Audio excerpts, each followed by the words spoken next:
Hey guys, thanks for coming out to the channel today. And every so often I just need to get out into nature. And so I wanted to do that today.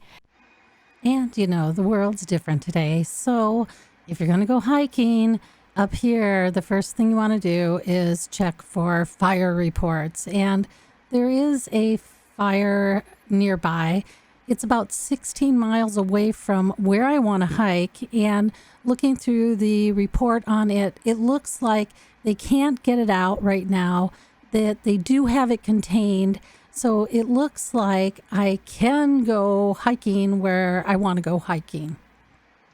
And I was a little bit worried because it's spider season, and so we don't have like the small spiders like daddy long legs. We have the huge like Sheba Lord of the Rings spiders. So I kind of planned this. I got out to this area, which is Crescent Bay, and I wanted to get out a little bit late so that hopefully people who are riding horses had already been through the trails, and so that they had already wiped out all the spider webs. So I'm hoping that's how it's going to work out. If I get out there and there's a lot of spider webs, I'm not going to continue riding. I'm coming back, okay?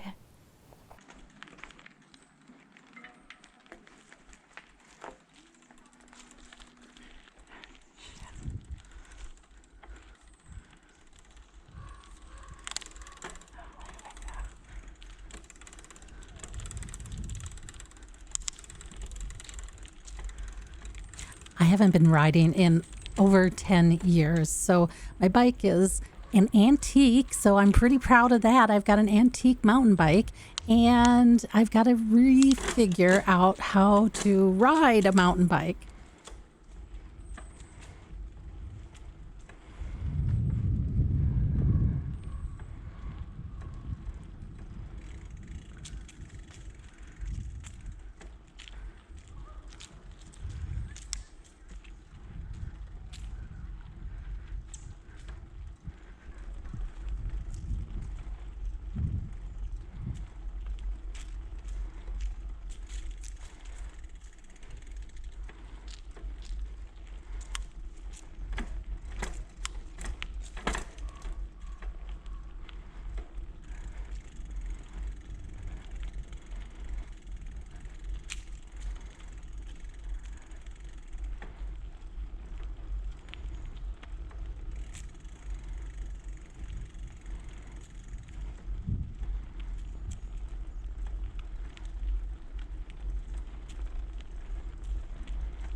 I really have a thing about the past. And so I had that name, Charles Frasier. And so I wanted to find out who he was.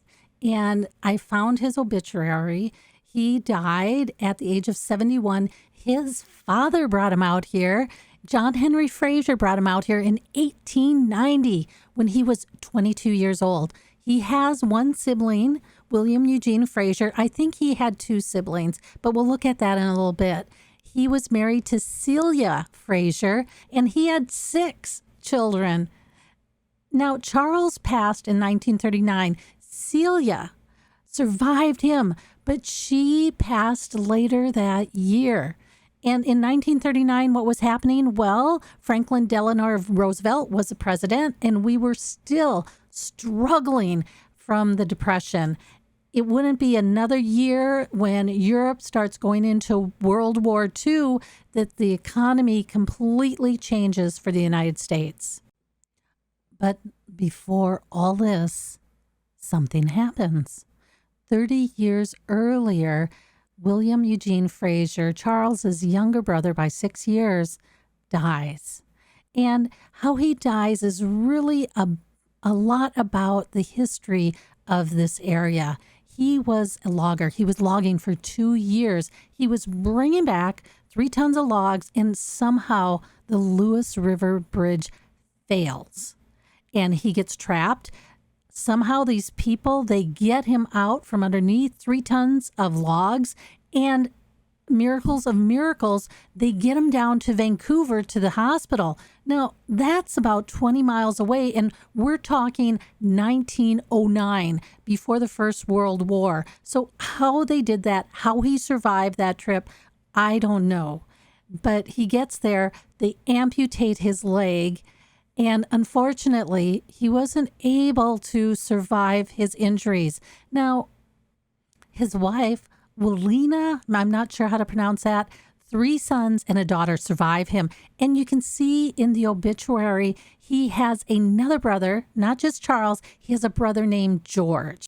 You know what got me started on this whole thing was that homestead. And according to the obituary, all of these people are still living on the homestead.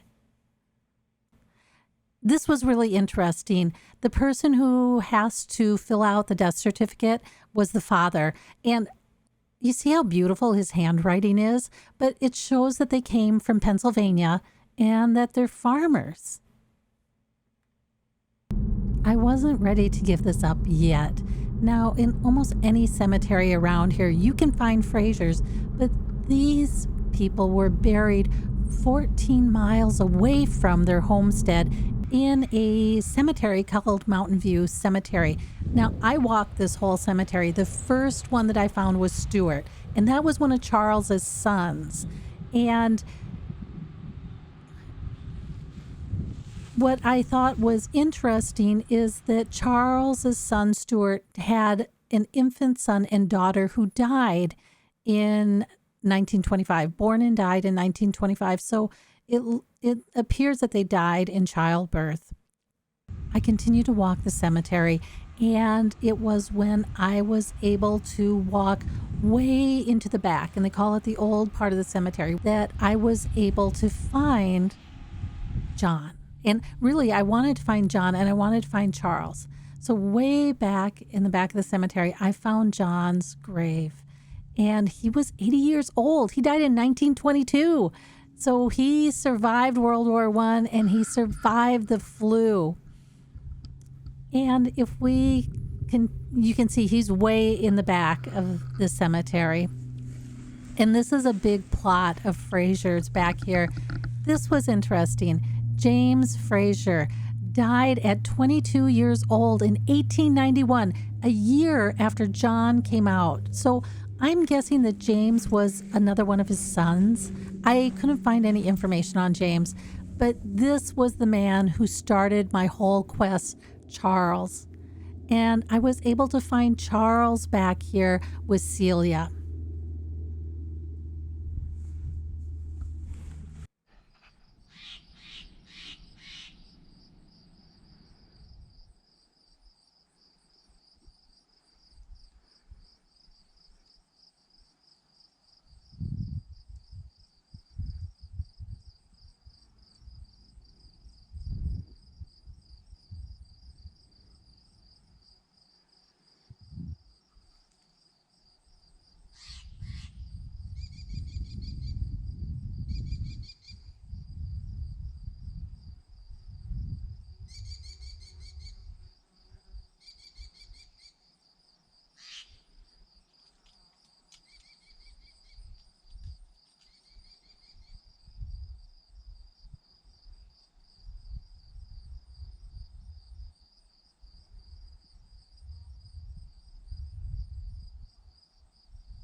Spider webs, yuck.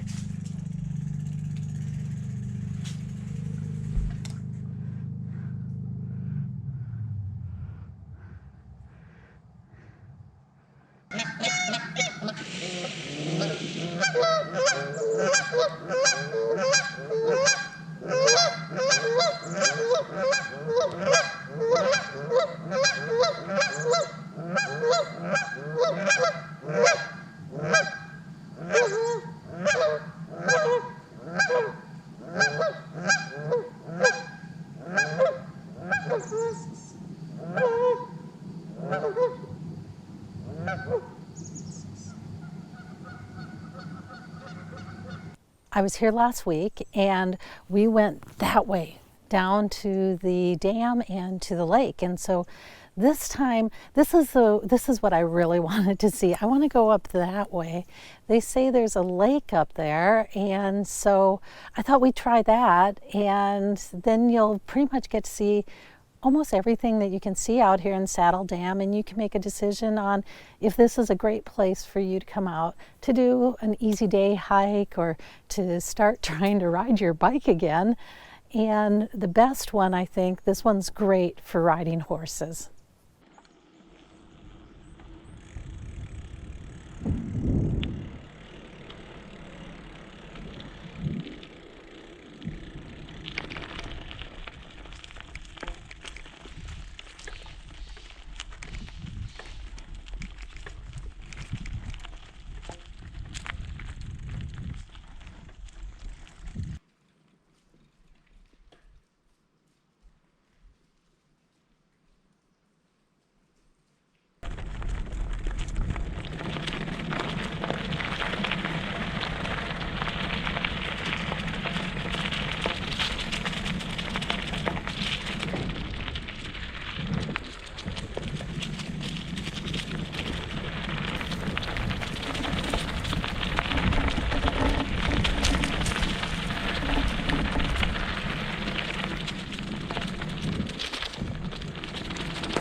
There's the spider web.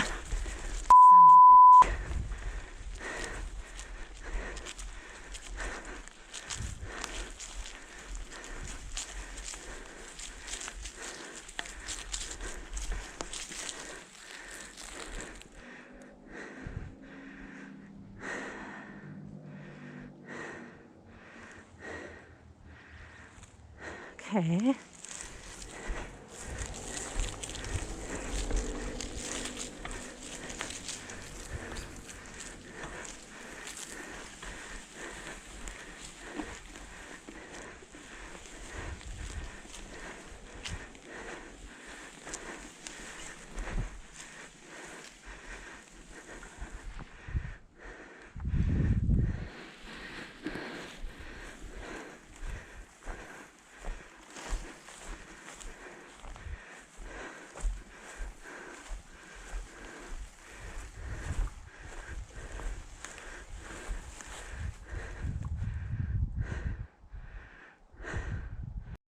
Well, this is kind of funny. I wasn't expecting this at all.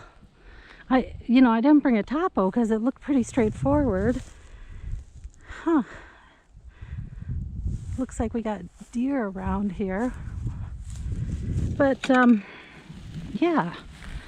I kind of thought I would just follow that trail and it would lead me to the lake. I thought these power lines were on the far side of the lake, but you saw there's not much going on here, so I don't know. I'm not quite sure what's going on here. I know that way is going to go to the river, and I'm kind of wondering, is that what they meant? But yeah, kind of confused.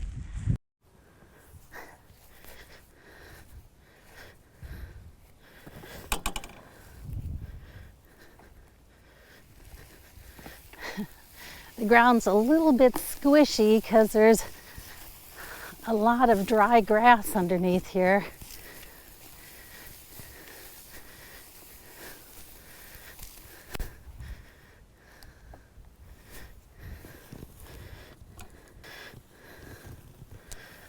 So you see how hazy that is?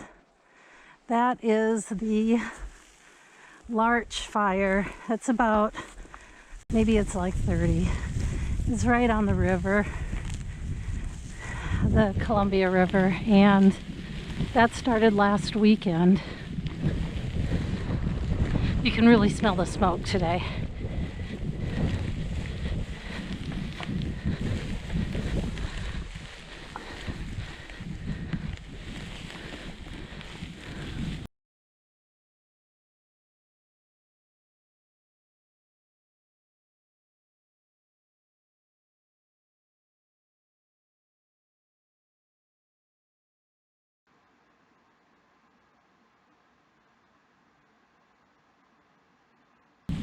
Well, let me tell you, I don't know where that lake would be.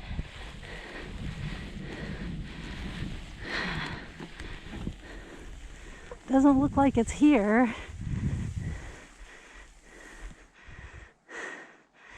And it looks like that's the only trail out here, because this goes over to another river too.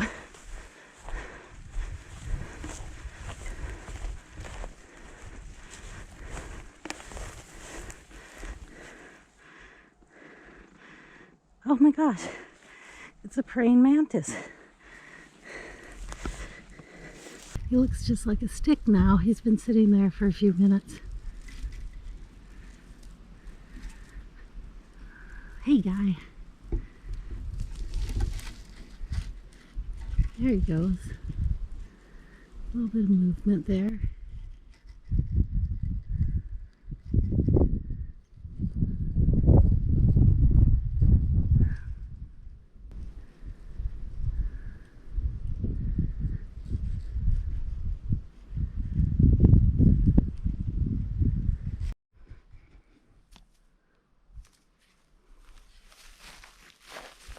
You're fine.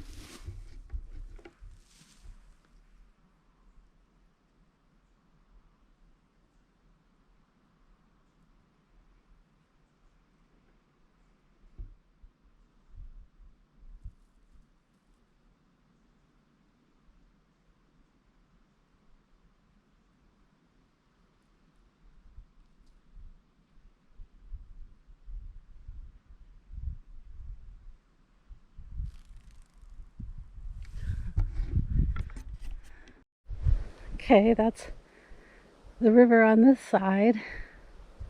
Boy, you see how much smog or how much smoke is in the atmosphere today. But I can smell the smoke. I couldn't the last time I was out here. Okay, not seeing any lake.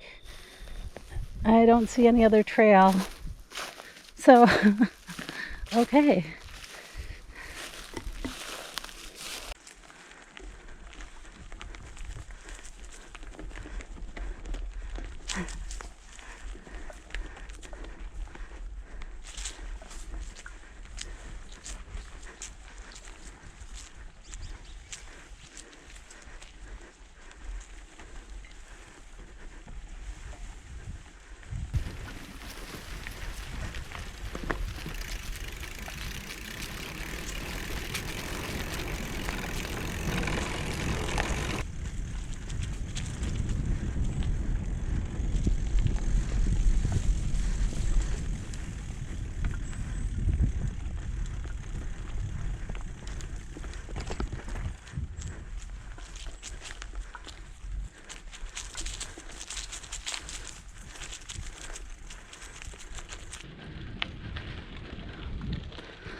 You can see that all that smoke is just leaving this kind of dark, weird kind of reddish tint to everything. It's already really dry out here, and that sun going through all that smoke just really emphasizes the reds and the yellows, and it really feels kind of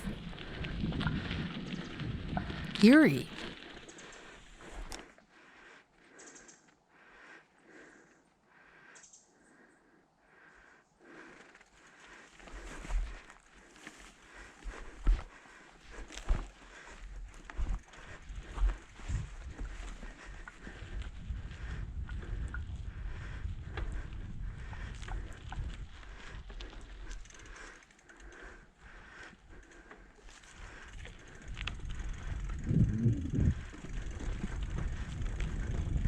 I'm not really sure where I'm going, but I wanted to see if there was more hiking trails around here, and it looks like there is. This trail's going downhill fast, and so I don't know how much further I'm going to go because I'm out of shape. I don't feel like dragging a bike up a steep slope or a steep cliff, and it feels like this trail is going to try and go down to the river.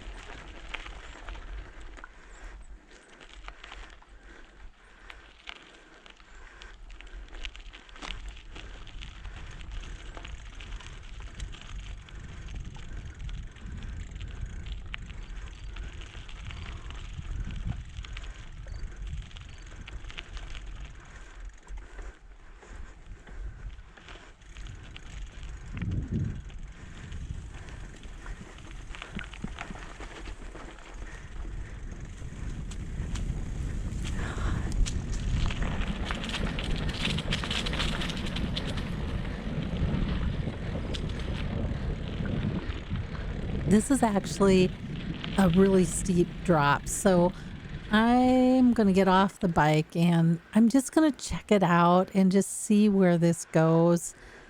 I don't think I'm going to go down any further than this because it's dropping elevation fast.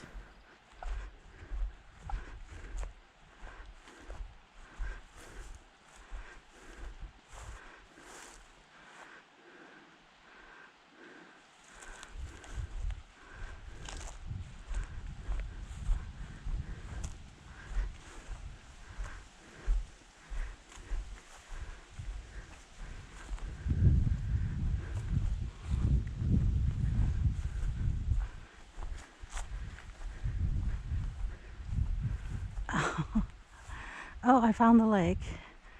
Okay, well, I can just go down here.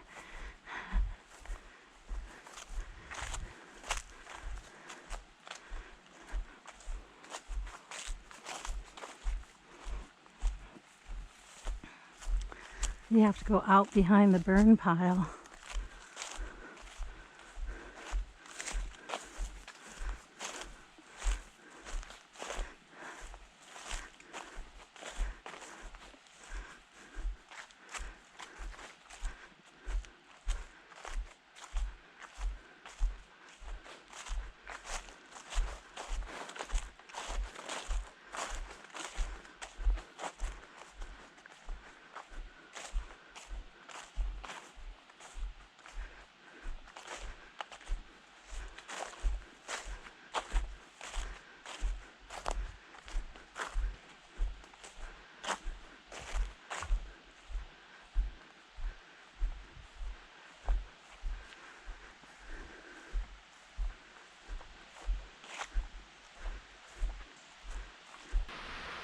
That is the lake.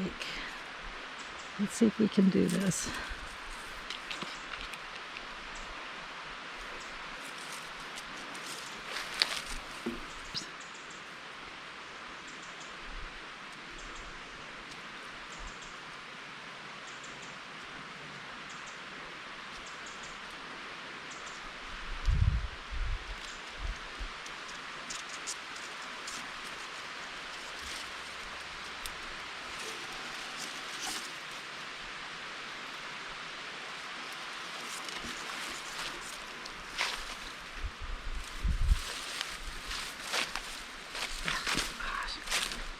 These were little spiders. Ugh.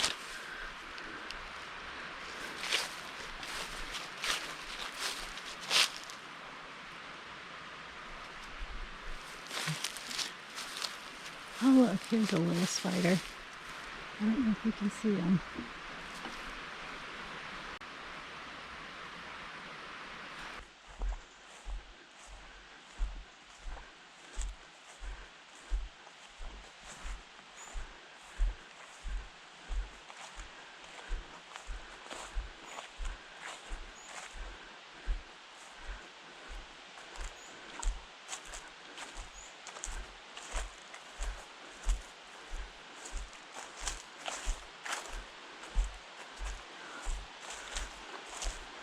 I really want to go explore just a little bit more, but it's really getting weird out here.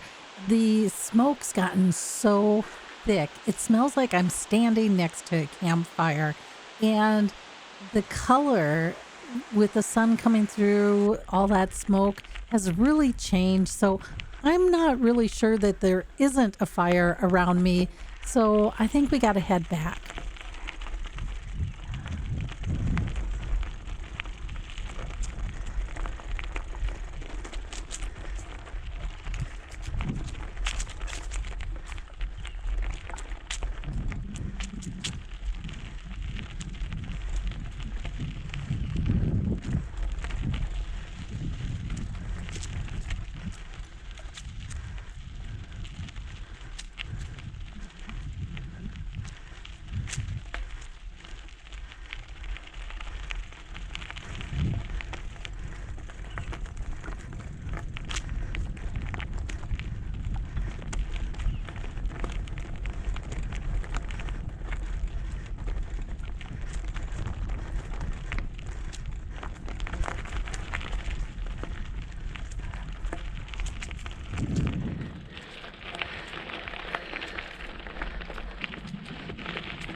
That's Saddle Dam, and it's a really nice and easy, flat, open trail.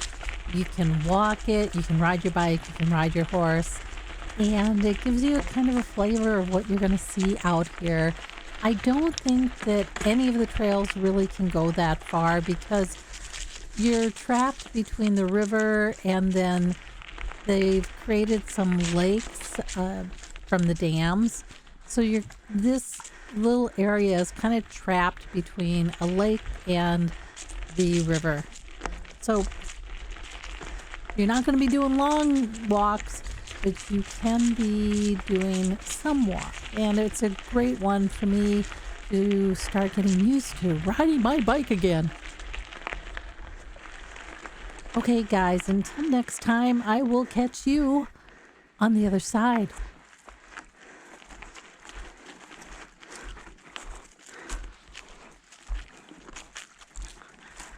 And are you wondering, was there a fire right next to me? Because it smelled like I was standing in the campfire. Nope, that was just the smoke coming from the large fire 30 miles away. And it got progressively worse throughout the day. So what I left, it probably got about twice as bad as that. In fact, even just driving back into town, the smoke was starting to come over the mountains, and it was like a dense fog in some of the valleys going back into town. So really a lot of smoke, and I guess you have to come in anyways since you can't breathe with that much smoke. We did have to shut the whole house up, turn on all the air purifiers to try and keep the smoke out of there. And if you watch my cheap air purifier for smoke, we actually use that fan too. Okay, you guys, stay safe, stay healthy, and I'll catch you on the other side.